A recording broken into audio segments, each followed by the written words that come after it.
وبركاته.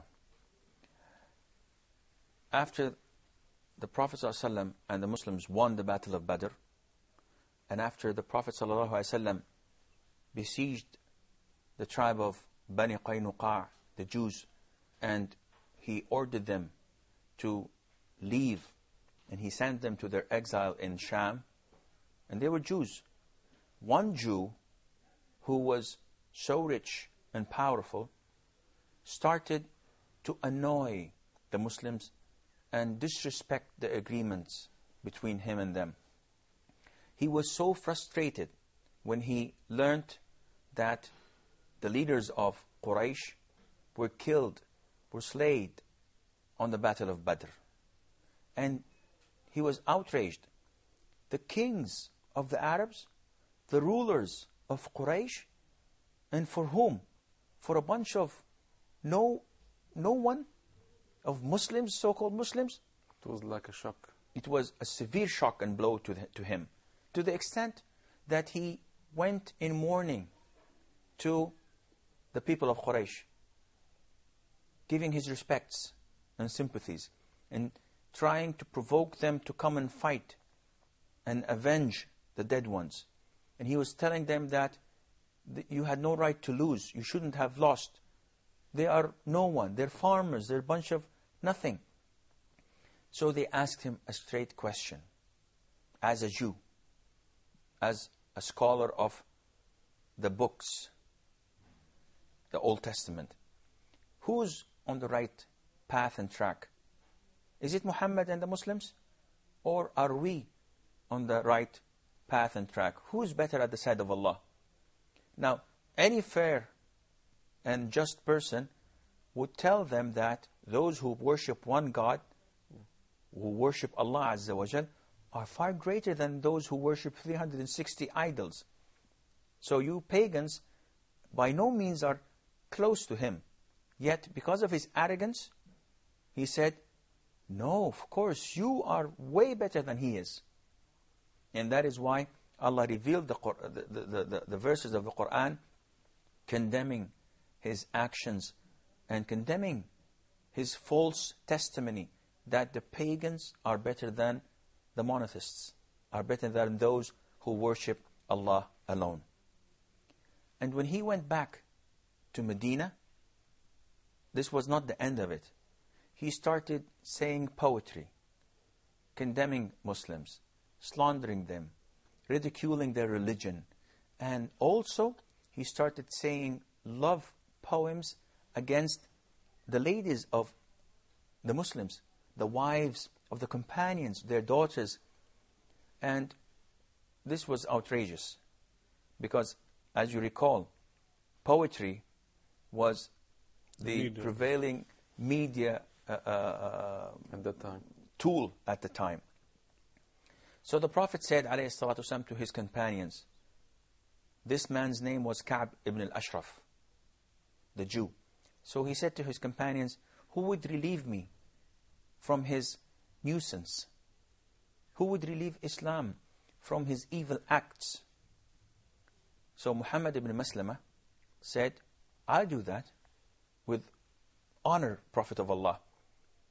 And he chose 4 other men with him. But he requested the Prophet ﷺ permission to say something that would, in other circumstances, be considered to be things that nullify a person's religion, person's belief in Islam. So the Prophet ﷺ gave him this permission. This was an assassination attempt against this enemy of Islam. And before we go on, the normal question would be, is assassinating people acceptable in Islam? Well, generally, no. But this was not an assassination attempt. He was not, the Prophet ﷺ was not killing him for the sake of killing. He had to be executed.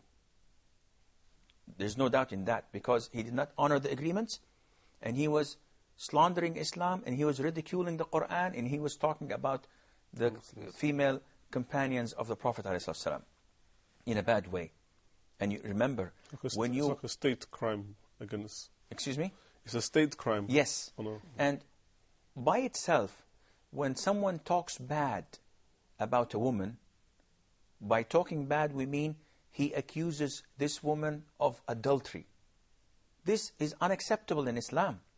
Any person who talks about a Muslim woman and says, I've seen her having sex with a man, or she is a prostitute, or she is this or that, which is an insult to her honor and dignity.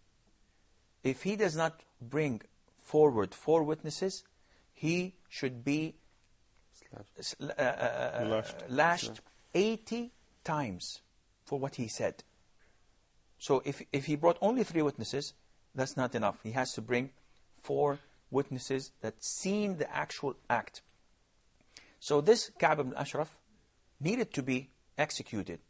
The Prophet could have easily, ﷺ, go there and executed him. But he did not want his fellow Jews to stand up, which would cause more bloodshed. He wanted the Prophet ﷺ to minimize the casualties, not from the Muslim side. We have the upper hand, but from their side, because he would be defended by his people, and lots of his people would die. They did not have a hand in what he did. It's his own responsibility. So the Prophet ﷺ sent Muhammad ibn Maslama. Muhammad ibn Maslama went to Ka'b ibn Ashraf.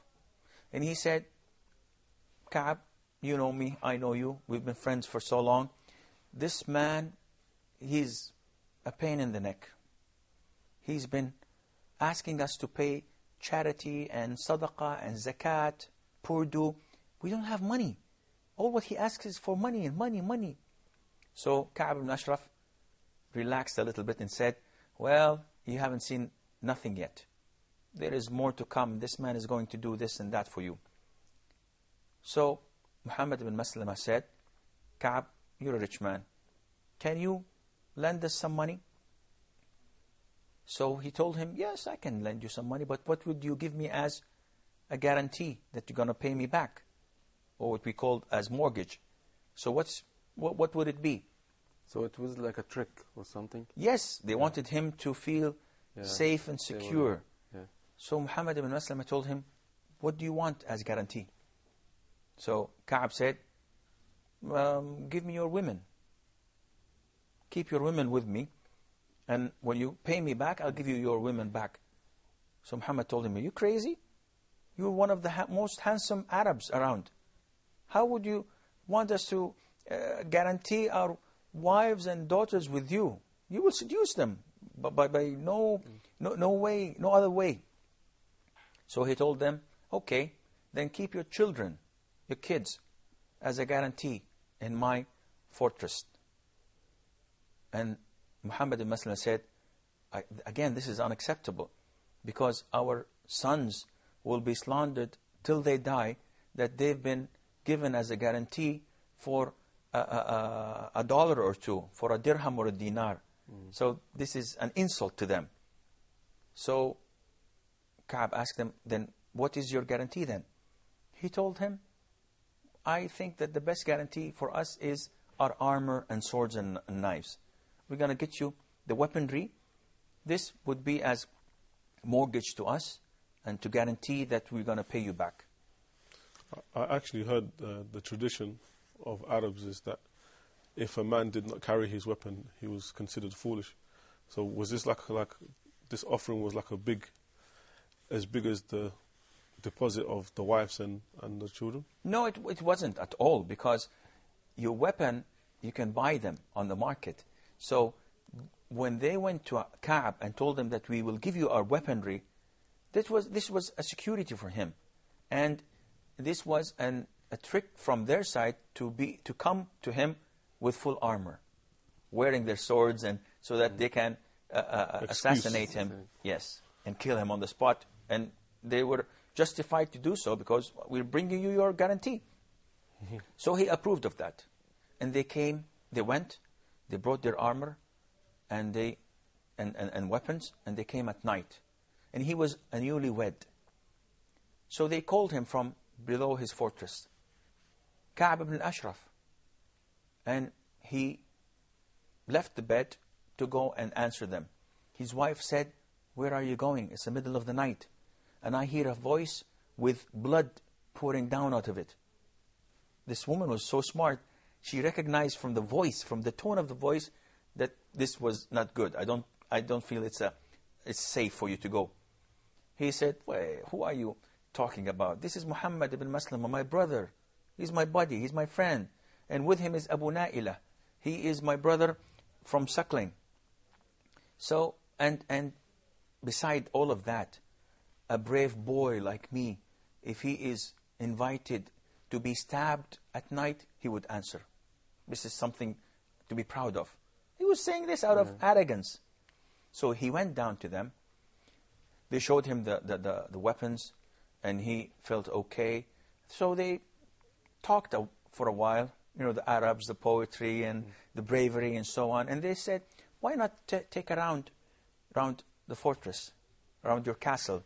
Just walk right here and there." So he agreed. While they were walking, they said, somebody took a smell and said, "Wow, what a nice smell."